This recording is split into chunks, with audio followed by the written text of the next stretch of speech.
Hi, guys. Welcome back to the show. Today we have somebody so special here with us. His name is James. James, thank you so much for being here. Hi, everyone. So it's funny because we actually know each other through my husband attending his Forge retreat, which was like absolutely incredible. And it just sparked so much interest in me because I saw such a transformation in him when he came back that I was like, okay, I need to meet this person. Like, what? Like, there was just this like sparkle in his eyes that was returned. And like intuitively, he knew he needed to go. I mean, I don't even know how it all came together. Like he had a friend that knew you, Yeah. but you guys even kind of knew each other growing up. Yeah. All so crazy and interconnected, of course, like white string theory. But it was just like absolutely like just profound seeing that in him. So I'm so grateful for you being here today. I cannot wait to pick your brain. Yeah. No, grateful, honored. And Adam, as you know, is such an amazing man. And I'm so glad that you guys are together and creating an epic family and the work that you guys do. So grateful. Thank you. And it was like the biggest thing for me was like, and the biggest point of interest for me was the way that he described you is that he said that you're incredibly deep, but that you're also very playful. But that's good. I feel like that's like, it's just rare in a person. Like you don't actually, like you don't hear that very often. Like people described like that. And I knew that that was something special. Like I mean, every time he talks about you, like he like lights up, you know, he's just like, you can tell that you're somebody so special to him. And just that hearing that, I was like, I'm so interested in your story, like how you kind of just like came into yourself. I know that it's like, I think especially for men, it can be so difficult to kind of break free from like the like typical like life, you know, like just like I feel like the life that you're leading now, it just feels like your true path. And I feel like there's so much pressure for like, especially men to follow the path of like, well, this is what we want you to do, the conditioning, you know, from like a very young ages for men and women. But I feel like you're somebody that from the outside looking in and just knowing you for the short time that I have, I feel like you're someone who's really just come here deeply embodied like your spirit and your just unique soul. And I'm just like so curious as to how the hell. Thank you. Great parents. Yes. Oh my God. I love it. So I guess I'll just give you a little bit of backstory on like how I was raised and, Yes, and that's we what I could want to know. pull anything from there. Yes. My parents I've been blessed to have parents who have been together my whole life. I think they're going on 30 something years, which is beautiful. And my dad, one of 8 kids. So as you can imagine, competing for attention and always something going on in the house. Oh yeah. Second oldest, 5 boys mostly, and then 2 girls added later. Learned very competitive driving instincts, how to be better, how to, show up, do the work, especially when no one's watching, character building, those types of things that I learned from him. My mom, very intuitive, very connecting, very good listener. She always jokes all the time that she should have been a detective because she can read people and situations and energy. Like one example is my younger brother threw a party in high school when my parents weren't there and tried to clean it up. Thought he got away with it, but my mom came home and she like analyzed the floors, the walls, and she's like, there was a party here, you know? And like She probably even knew before. Yeah, 100%. But like she just the attention to detail, and she's so bubbly, she's so outgoing, and she really taught me that there's something to learn from everybody. Yeah. You know, like no matter who they are. Maybe it's something you learn that you are not going to do, or it's something that you would like to do. But either way, giving the moment enough value to take something or learn something from it, something that I learned from her. And so just the compound effect of those two powerful forces, along with my innate, I feel like, desire to want to just learn, I think was a good fertile ground to begin growing some solid characteristics. Yeah, I feel like that, like what you said about how your mom just told you that there's something to learn from everyone. I really feel like that spark in you, because I really think that your gift is holding space for people. Thank you. And it is a rare gift, because a lot of the time it's hard for us to get out of the way and hold the space and really bring out or just encourage the development and the delayering in someone that we're holding the space for.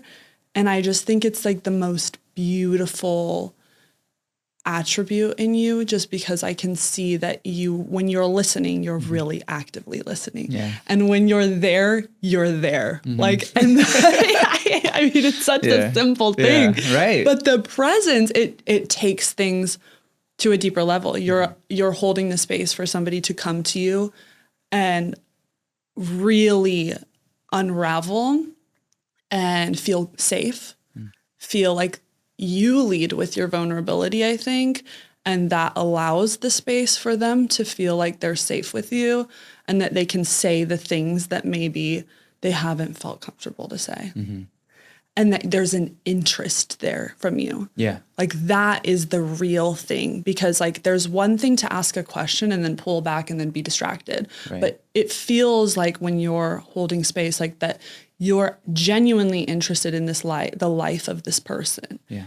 And their pain and their joy and all of it. Right. It's true. Thank you. And what they want. Yes. You know, like I think oftentimes a lot of leaders will impose what they think other people should want onto them. Yeah. Right. And almost force questioning to lead to the direction that they think is best for the individual. Whereas someone who can approach with curiosity as opposed to judgment and listen from what the words are saying, but beyond the words, what the heart is saying, which takes art and time and patience, to be able to discern that and then to question a first response to get a deeper, more meaningful, more honest answer provides clarity for both me and or whoever is holding space and the individual who's being asked the question. So in that interaction, the relationship improves as opposed to one being right, one being wrong. I'm the coach, you're the so-and-so, you know, I'm the leader, you're the follower. Like the labels get removed. And what is left is how do we both leave this conversation more aligned, more truthful, more honest, more on purpose, and at our best.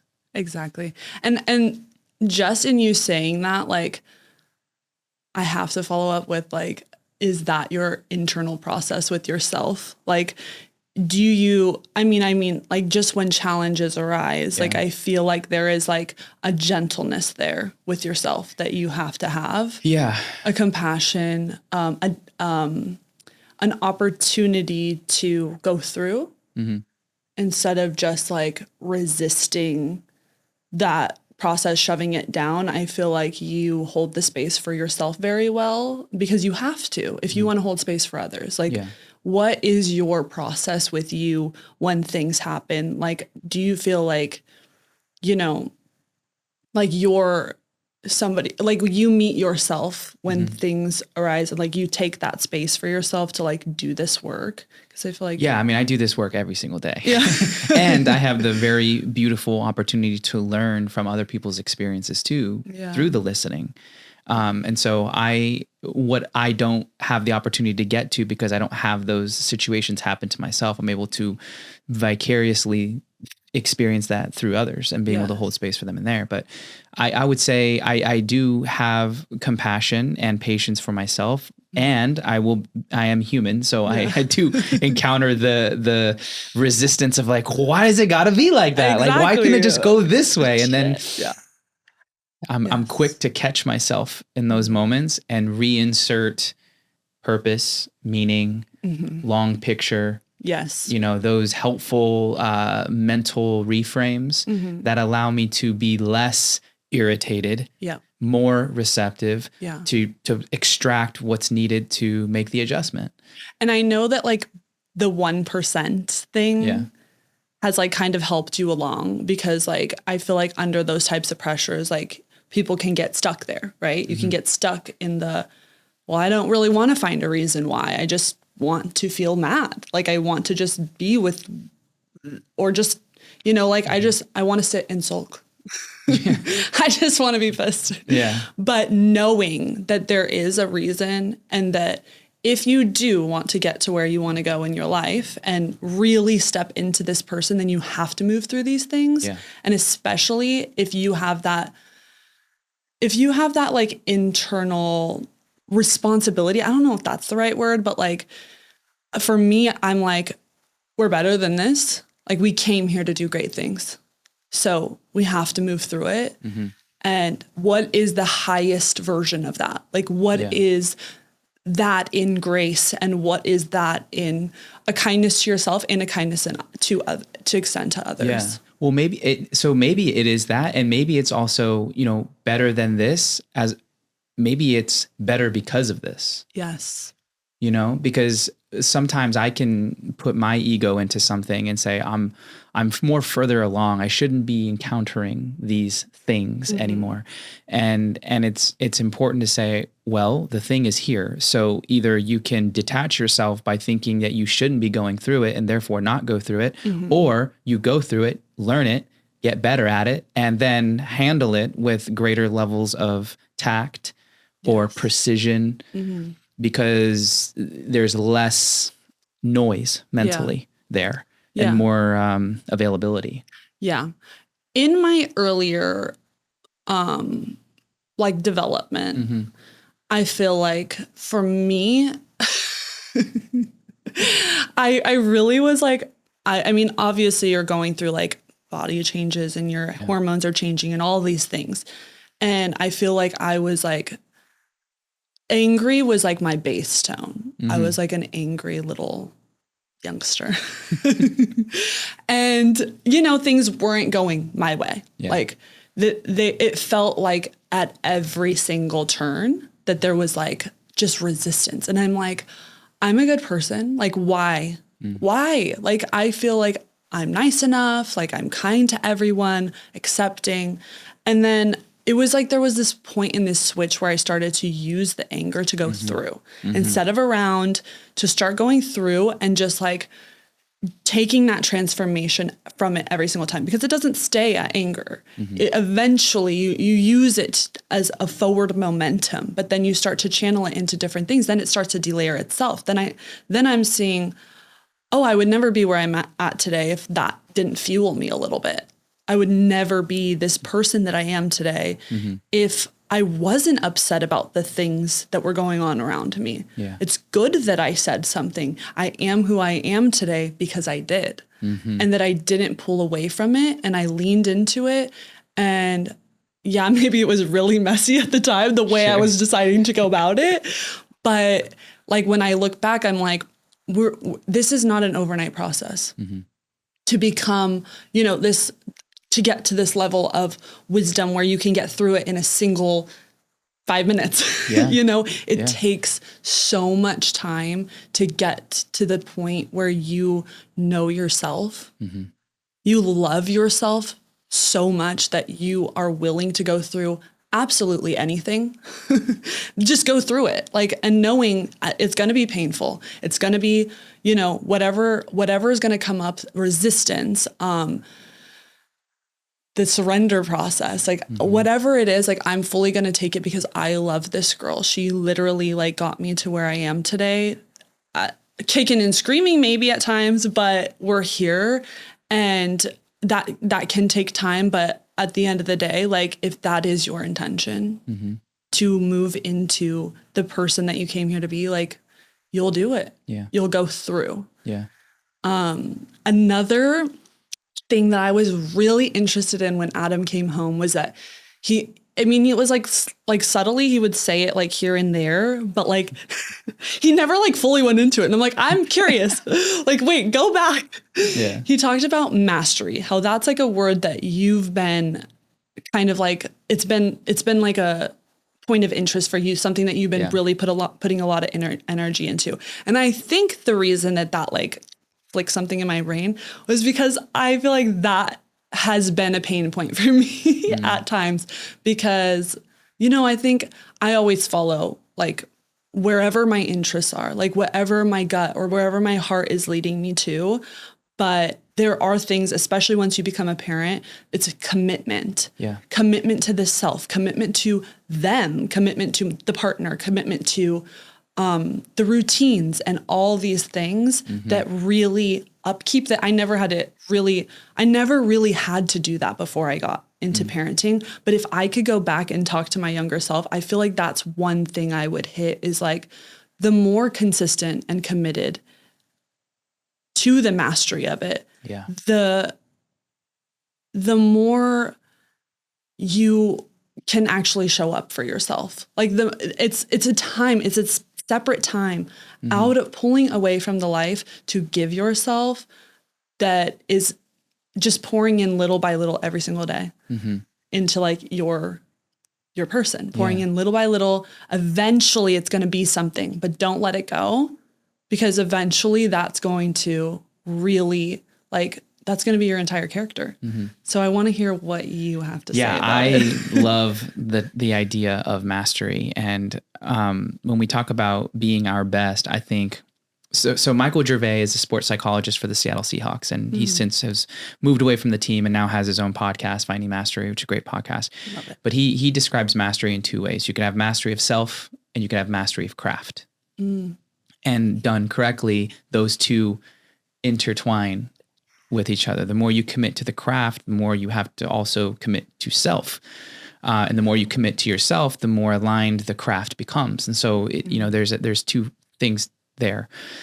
In an age of status, how much money do you have? Where do you live? What kind of car do you drive? What kind of clothes do you have? How many countries do you go to each year?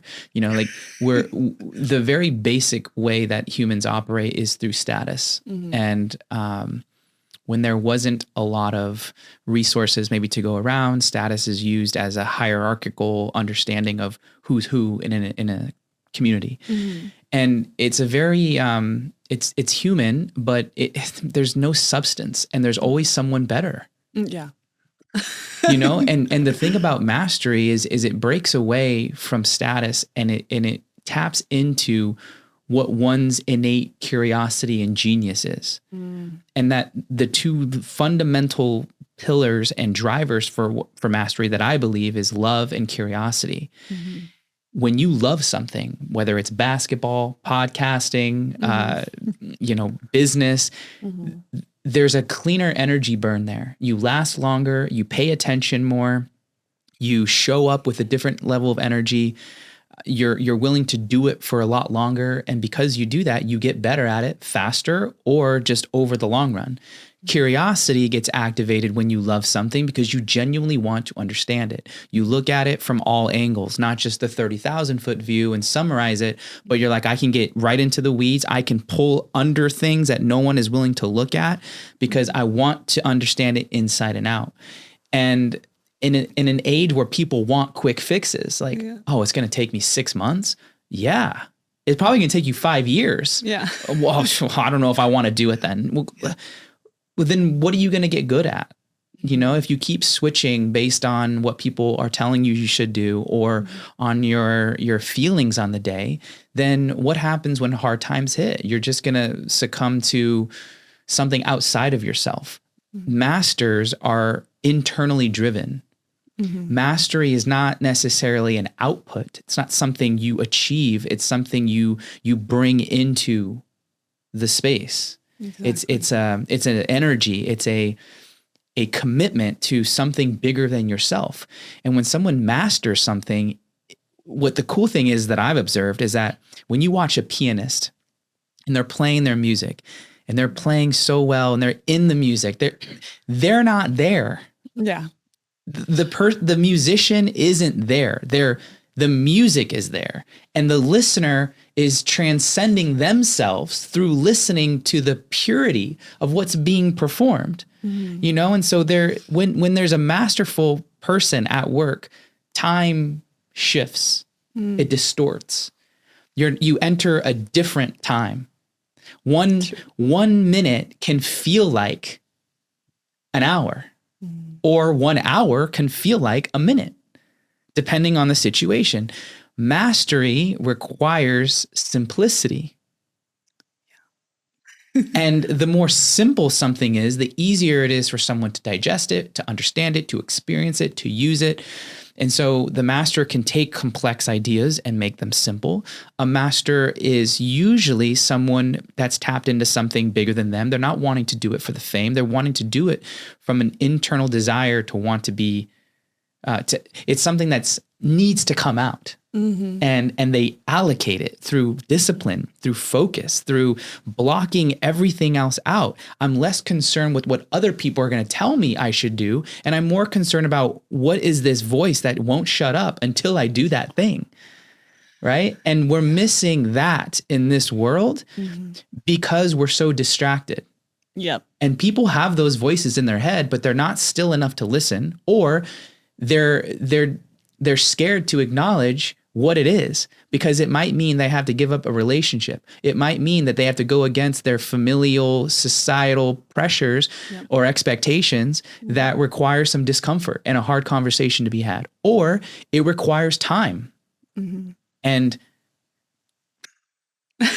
I don't want to work that long for that, you know? And so I could go on more, but like just to that initially is what comes up with mastery. And like, I want to live a masterful life. I don't like superficial. I don't like small talk. I want to go deep fast. And I want to get to a point where we're both being our honest selves, so that whatever gets created is one of one, and we can utilize that to be better and to serve and to ultimately make this moment and whoever's involved in this moment the best that it can be. Okay. You're magical.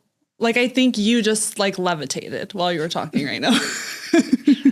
I love this. This part, I feel like is so, I just don't hear about it that much. It's something I think we all need. Yeah. This expression. Yeah. It's beyond ourselves. If you can get out of the way and allow yourself to create or to channel that energy into something that you love, that almost, it doesn't even make sense why you love it. It's like, I don't know. It sparked. There's a spark between me and this outlet of creation.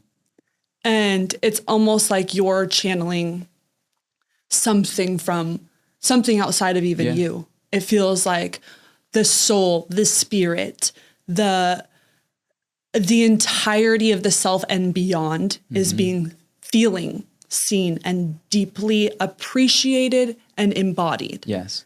And we all need that.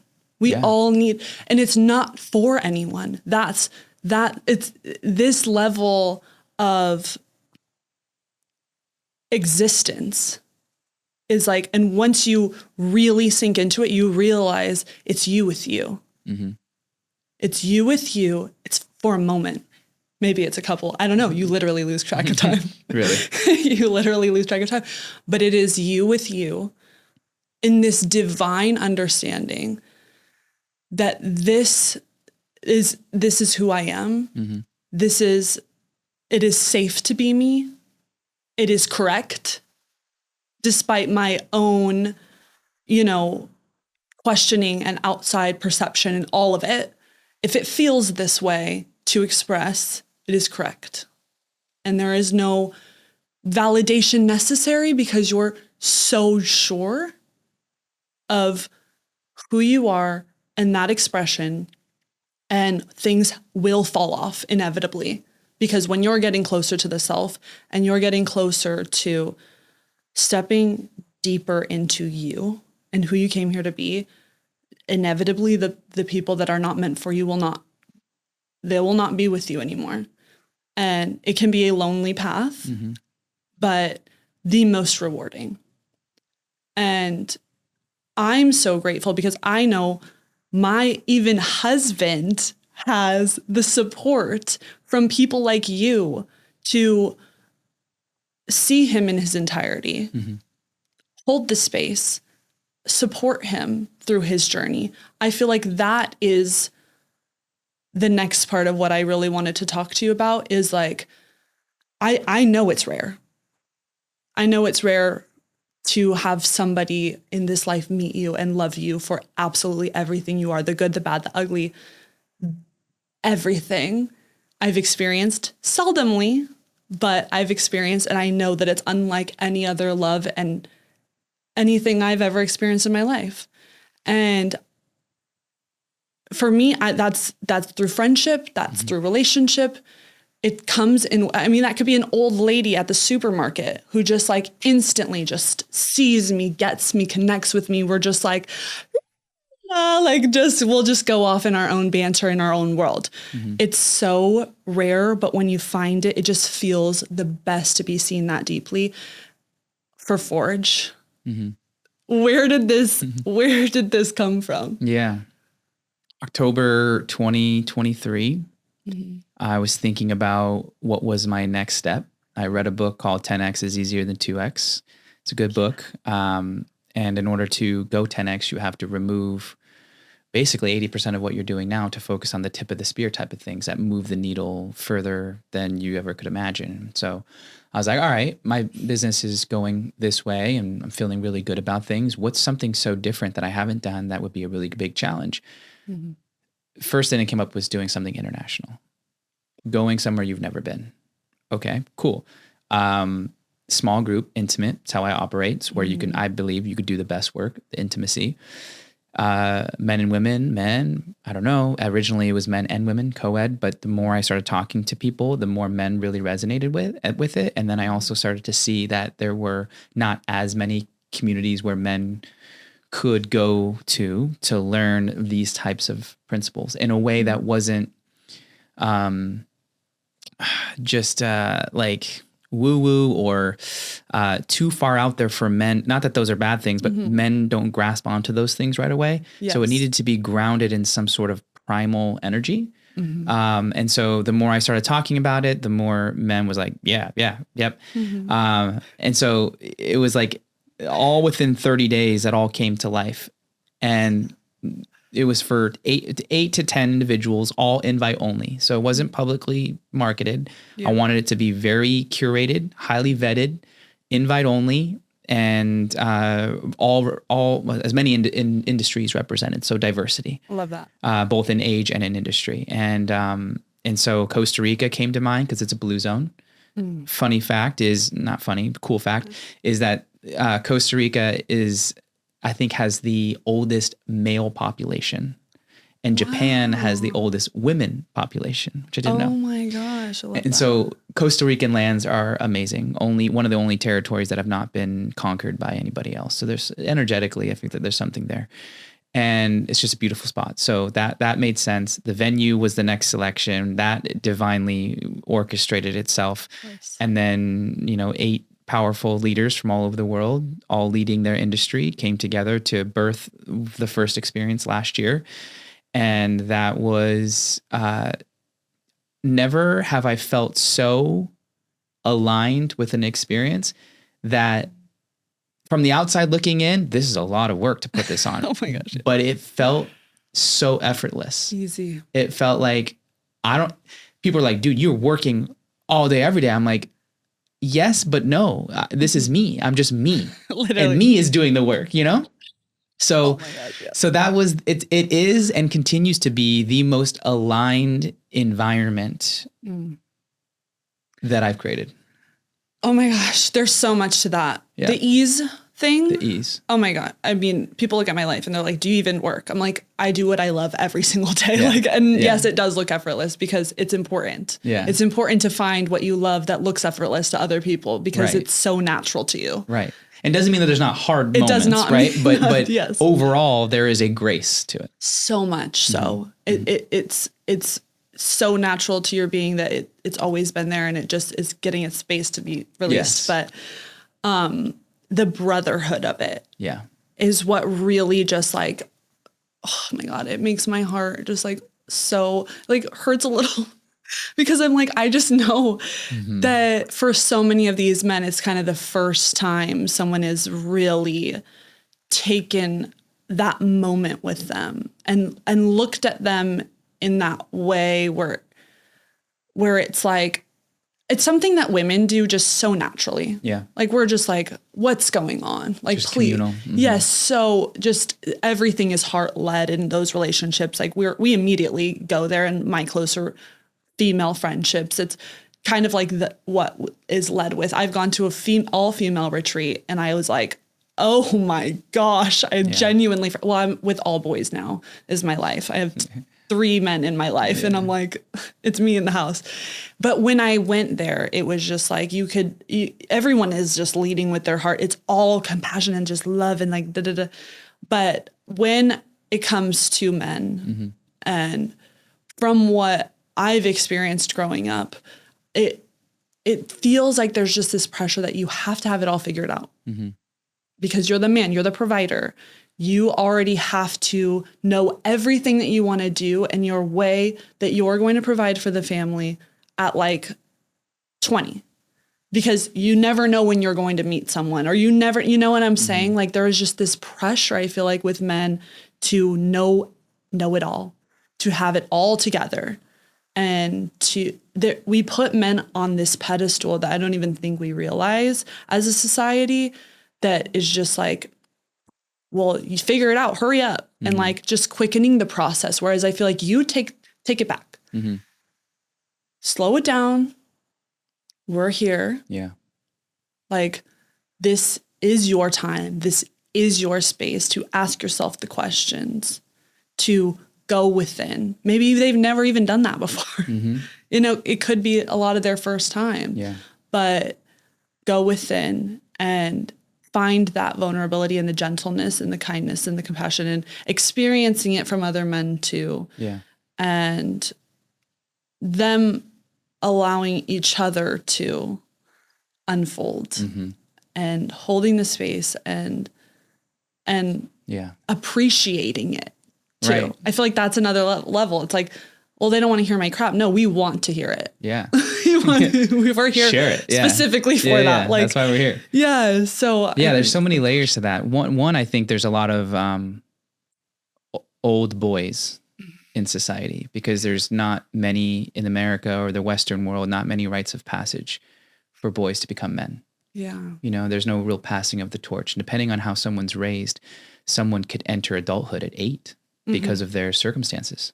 Yeah. They're taking care of the family. You know, there's no male figure, or there was some catastrophe or traumatic event that happened, and now they've been thrusted into something that they're not necessarily ready for and or equipped for, and never really learn how to handle it with effectiveness, you know? And so there's that. And then there's the, and so like in describing what Forge was, people always ask like, what is it? I'm like, it's so hard to describe because it's not a retreat.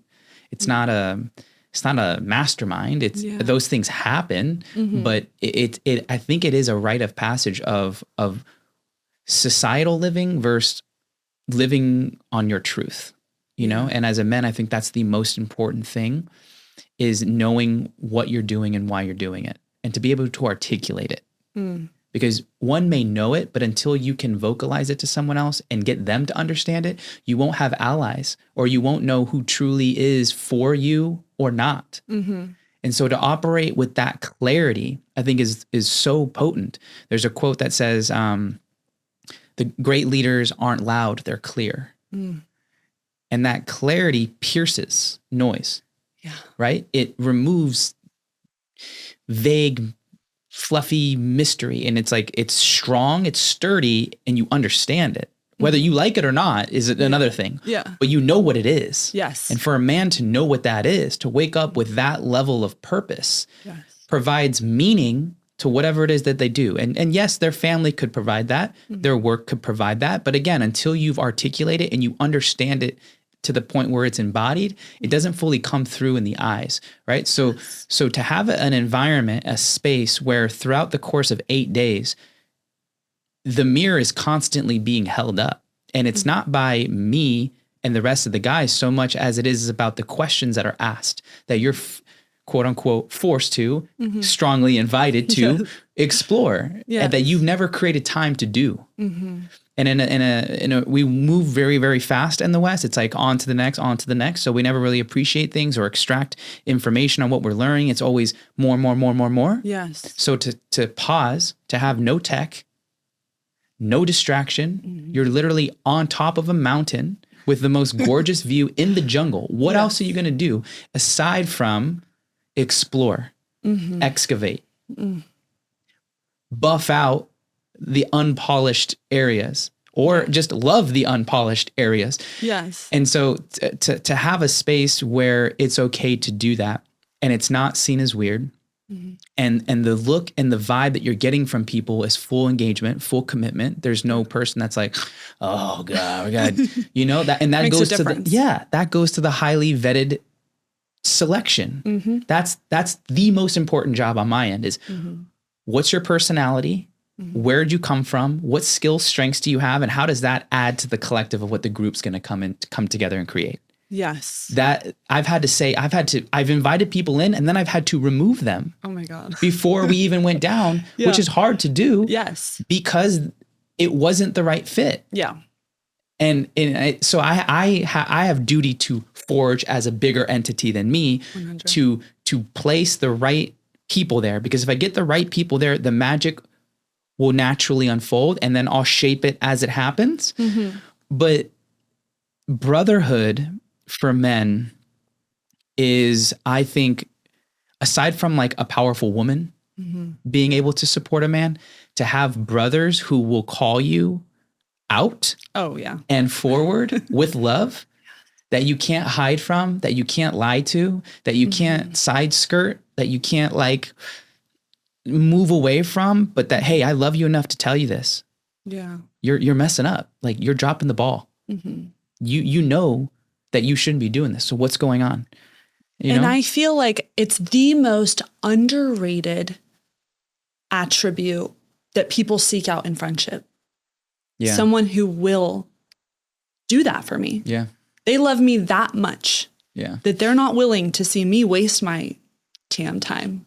They're like, you have too much to do here. We respect you too much to just sit back and watch this. Like, I love you. I'm going to remind you of this beauty that you possess, of exactly who you are. Because I know it. I love you that deeply. I'm so connected to you. It is the most valuable thing in a friendship, in brotherhood, in any type of connection, in relationship, in anything. Like, if I love you, I'm going to tell you the areas that you're not. I'm going to show you the dark. I'm going to show you the shadow, because if I can see it, I'm going to damn show you. It's so hard to find it in yourself. Like, it is. You need the mirrors. We all need the mirrors. It's hard to see just for yourself throughout this entire life. That is why I think the support is just so vital to this journey with ourselves. It's like the trusted circle I have around myself is if not the most important thing, like the second most important thing to me having my personal practices, because I know that they will show me the sides that I'm not willing to look at. Yeah. And I appreciate that so much. Like, I mean, at first, maybe I shed a tear. Sure.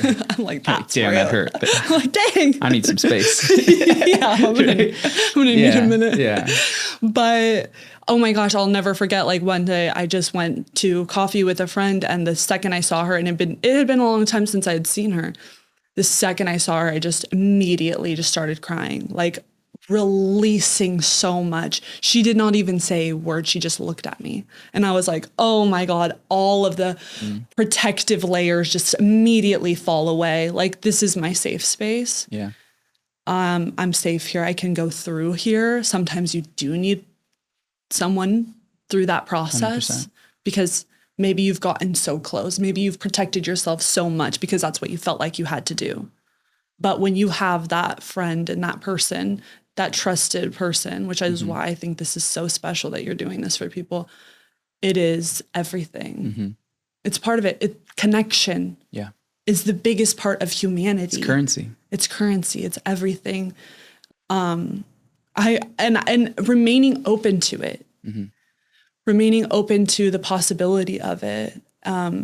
And I think that just goes back to being in awe with life and open with this life. Like as wise and as much work as I put in and as much as I've built up who I am here for all of it. Yeah. There's no walls. Like I am open to what our Creator wants to bring me every single day, bring into my life, and show me what there is for me to learn and to see, and in which ways I can grow. And I mean, this whole, and then a part of it that I was thinking about this morning was that a part of it is not taking yourself too seriously. A part of it is being a playful kid. And just like through life, like just having that playfulness with life. Like, what do you want to show me? Like, let's go. Like, let's do this thing. You know, Phil Jackson has a quote that says, leadership is just controlled improvisation. Yes, exactly. It's like the moment is always uncertain. If anyone who pretends to have the answers is really, I think, not being completely honest. And so we're all navigating this uncertain life on a rock floating in space together collectively. And so I think the more you can remind yourself of that you're just really, you're a grain of sand in a universe, right? So that's how small we are. And that grain matters. Oh yeah. So it's a big grain. You got to be able to have that spectrum, right? Because if you only focus on you're the speck of sand in a universe, you're like, well, what's the point? Yes. Why do anything then? Exactly. Right. But if you don't say that sand, if that sand was not there, then all those other pieces of sand then this would not even exist. Then you understand that you just got to do your part. And how beautiful the connection of all of us little pieces of sand together here. Right. And build rocks, build volcanoes, build sandcastles. Everything. Yeah. Right. Exactly. Oh my gosh. And back to the community piece real quick. Like for men, I think a lot of men also talk about quote unquote the glory days when they played sports. But if you look at sports, it's an organized direction that had a clear goal. They're training for it. They're getting feedback on their growth. Wow. And they're doing it with people who are also committed to that same goal. And that's what you do with Forge. And there are some similarities there, right? Yeah. And a lot of the individuals that have come through Forge are also athletes. So I think naturally that resonates. But if we can create that in our cultures where most people spend time in business, like people are working 8-9 hours a day, if you can infuse into that environment these types of ideas, then work doesn't become something I have to detach myself from my personal life to go and do my professional life and then detach from that to go. It becomes an integration of everything. It's a holistic way of living. And that is a masterful life to be able to find those elements, even though I may not love exactly what I do for a living, but I do love components of it. And if I can bring that in, and then also get my personal life in a place where it's not just about me, but it's about serving, personal and professional, then again, the purpose and the meaning come through very, very strong. And I'm more likely to handle hard moments with more strength and resilience. I'm able to communicate more effectively. My depression and anxiety won't be detrimental. I may experience it, but it won't last as long. All these things get better. And lastly, any happiness study or a longevity study, one of the main contributing factors to that is people. Yeah. How healthy are your relationships? Because without that, like no success feels great. I mean, just in my own personal self-study of the day-to-day,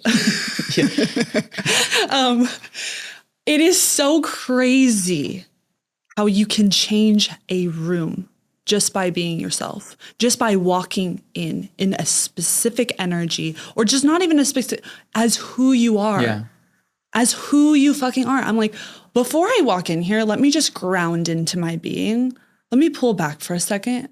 Like, let me hold the space for myself and like So when I walk into this room, I'm bringing my light and I'm bringing my gifts, and I am open to hold the space, and I will be seeing every single person in there. When I see them, I will see them, and I will connect, and I will give them that moment of my time, even if they literally will not make eye contact with me because they know it's coming.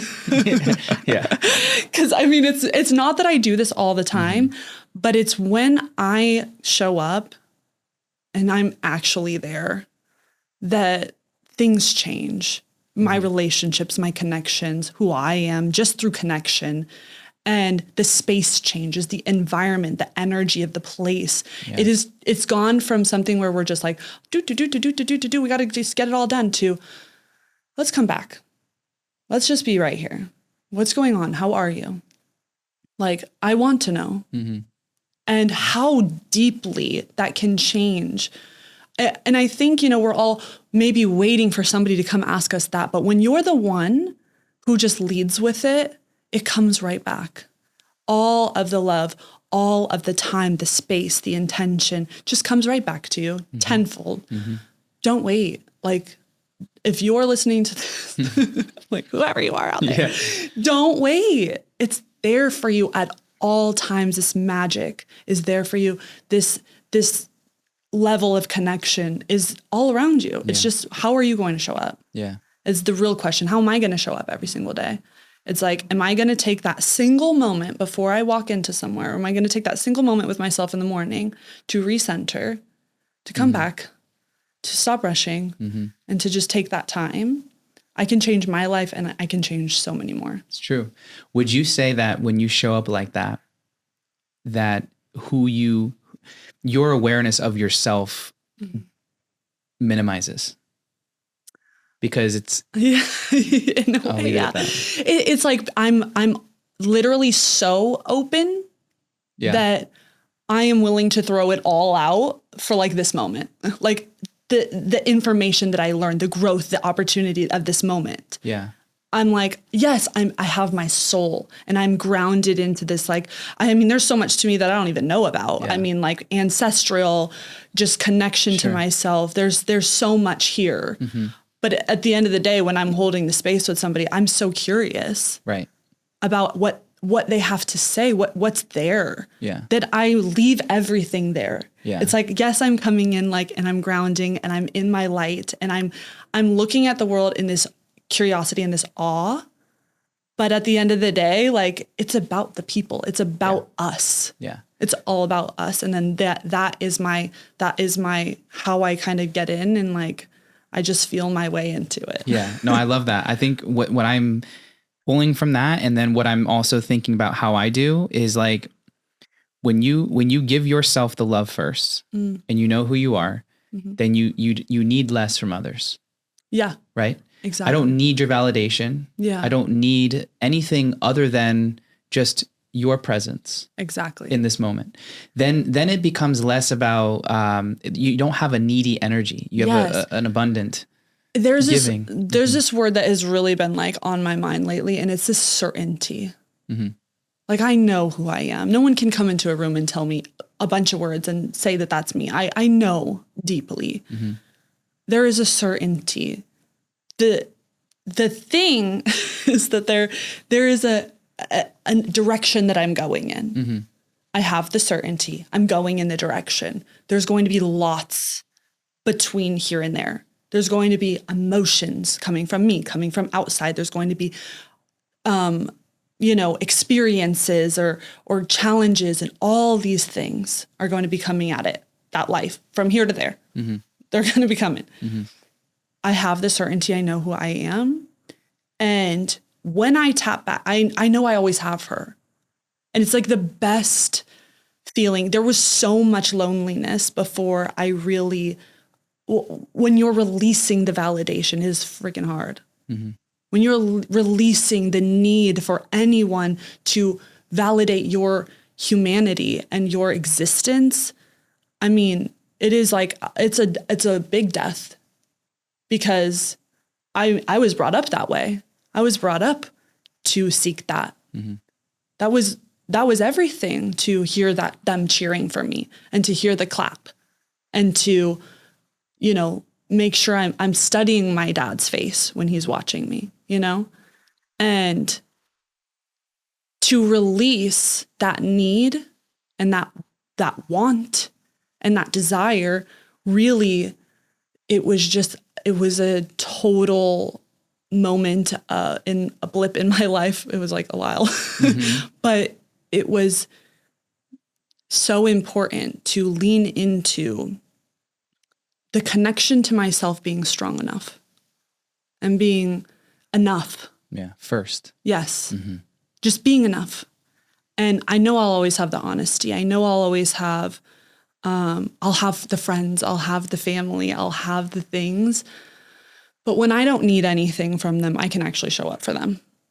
When I'm not waiting, I'm not taking, I can show up in this way that is like full presence, full holding the space. I think you can only hold space in that way that you do. And that, you know, I look at Adam's life, he's holding space all day long. Like, and it's like a 15-minute turnover, like all day, like it's impressive. Yeah. But you have to have that level of connection and certainty within yourself in order to do that and to be of service in that way. And to not get lost in it. Yes, right? Exactly. Because if that certainty that you're talking about, or that awareness of my connection to me, I know what that feels like. I know what it is. Yeah. Right. If that's not there, then inadvertently you're going to use other people's certainty in you as a more of a guiding post as to the clarity that you've already uncovered or built, you know? Yes. And that's the most important work, especially where there's so many distractions, social media, billboards, marketing. It's all designed to make you feel less than, to sell you something that they think you need. Right. And until you peel back the layers and say, what do I really want? Who am I really? Who do I want to be? And what's most important? And you don't have answers to those, then life becomes very difficult. You become a tumbleweed blowing in the wind. Right? At the mercy. Yeah. And then when you get to that level that you're talking about, it is about service. But the service doesn't mean that I need to feel like a savior. Yeah. Like I need to solve your problems so that I feel valuable. Exactly. Or I need to people please in a way where you feel more comfortable around me. It's more so about you're able to read the environment and give to the environment what it needs, but nothing more, nothing less. Right? And sometimes that's just an eye contact, like your friend. Yeah. Sometimes that's sharing a story. Sometimes that's dancing with your significant, you know, if you're just present, you'll know what the moment needs. And you have that, like, do I assert myself here or not? Right. What, like, is it really going to bring what you think it'll, you know, like what is the intention from me? What's and the is intention? It clear? Like, is it full love? Nothing, no other ties to it. Is it just pure love? Is that what this is? Because if it's not, shut your mouth. Right. Or people have different definitions of love, right? So to be able to even say it's, for me, it's coming from love, and it may not be interpreted that way. Maybe. Yes. Right. Yeah. But maybe it's also so true that there's no definition needed because what you're feeling is truth. It's so, and people can melt into it, right? So there's layers to it. And I think, and what we're talking about doesn't mean that you don't need feedback from people. It doesn't mean that you're not wanting to really understand what people are thinking. It's more so of like, you're coming in with a baseline understanding and then refining it over time. Exactly. And that openness to refinement. Yes. And that internal gauge of where is this coming from? Can we make an adjustment? How can we make this more true? How can we make this more aligned for our life? What is this teaching me? Yeah. There's so many like little layers to that going on in every moment for me. I'm like, okay, this is an opportunity to step more into myself with a deeper sense of who I am, you just get more from every single day. It's such an opportunity. And I feel lighter, which is weird. Yeah. It's like yeah. And to go back to your, like, people don't want to hear this thing. I think Socrates is such a fascinating individual in like how he lived. And at that time, according to the writings, like he was considered the wisest man in the land, according to the Delphi, which was like the oracle, basically. And Socrates was like, what? Like, I feel like I don't know anything. Like, I'm gonna go talk to this person. And like, so he did and figured out like, oh, the reason why I am so wise is because I know that I don't know. Oh, literally. You know? Exactly. And so through Socrates questioning people and realizing that they don't really know why they think what they think. Yes. He's like, then why do you think it? And you're saying it with such certainty when you can't even explain it.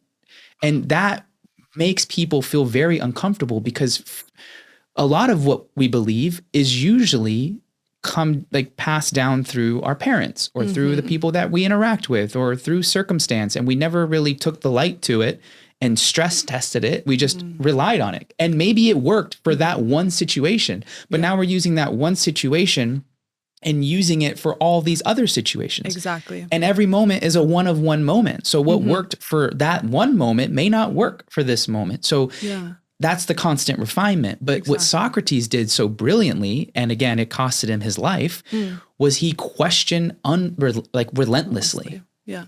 You say you know, but and he's not trying to attack you. He's just more so like, explain it to me. And people are like, how do you not get it? Yes. Well, because you're not telling me how it came to be. And then it just, and so like there's an inner Socratic method that we have to go through and be willing to, right? Yes. But then also we got to understand that people are on different paths and some people don't want the truth. Exactly. And is it our job to tell them the truth?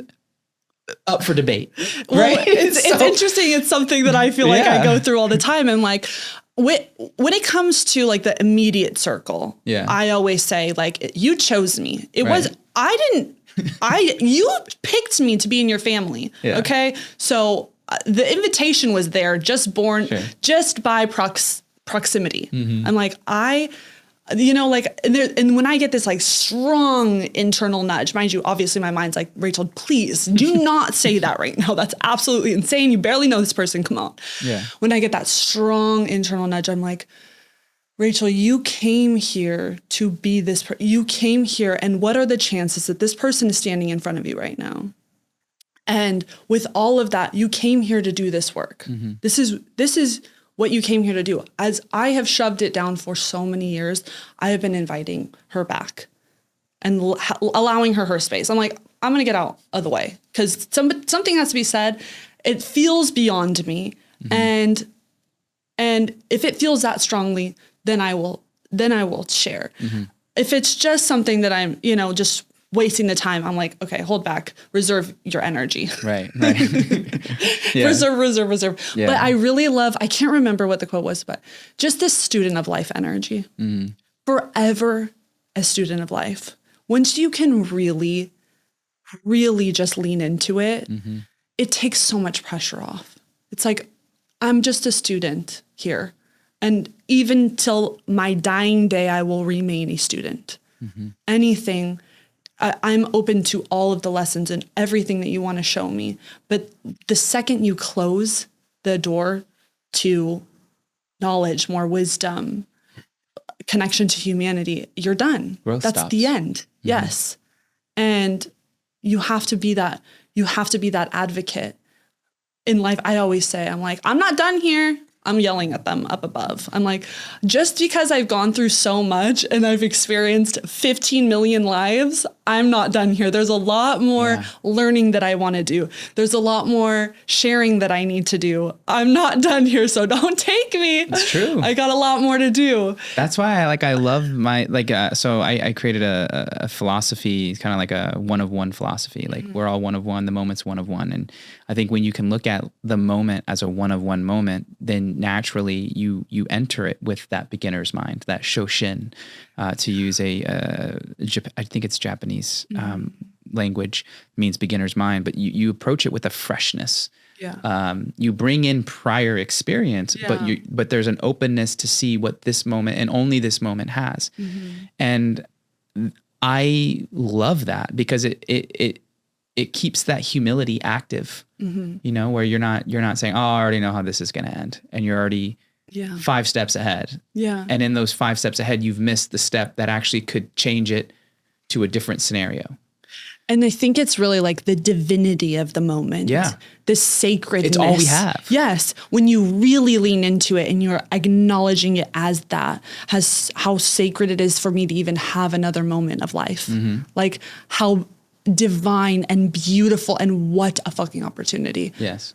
Like then and in that way, life wants to come to you. Yes. It wants to come to you with everything that you want to receive from it. And there is this flow and there is this like just crashing beautiful experience. But you're the only one that can decide that you want to perceive it that way and you want to feel it that way. It's up to us. Completely. Free will. Yeah, right. That's where the magic comes in. There's a quote by Abraham Hicks that it's like 13 years ago. She said it. I was like, oh my gosh. She said, tomorrow never comes because when it gets here, it's today.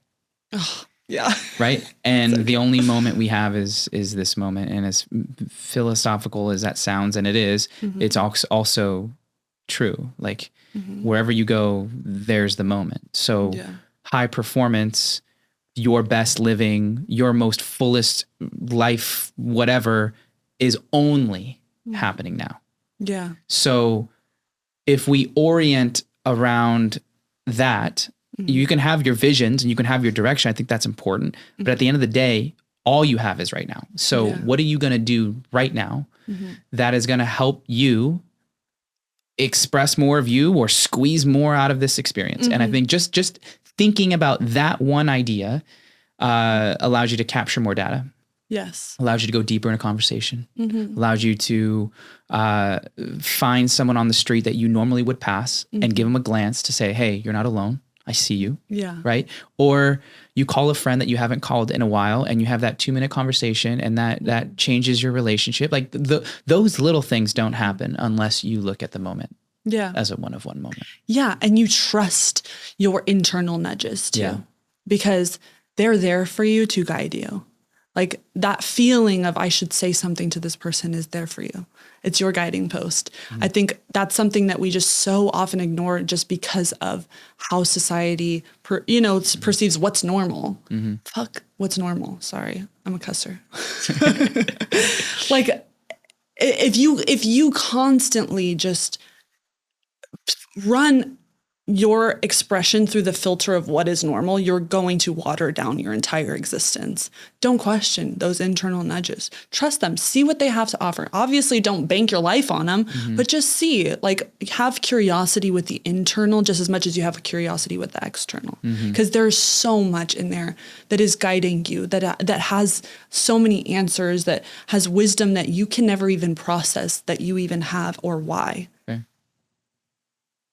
Thank you. Thank you so much for being here. You are the best. I feel like we could talk for literally 15 hours. Yeah. But I appreciate you just holding space for me and being here and sharing your gift that is who you are. I appreciate you so much. Thank you. Honored, grateful. Thank you. Bye. Bye.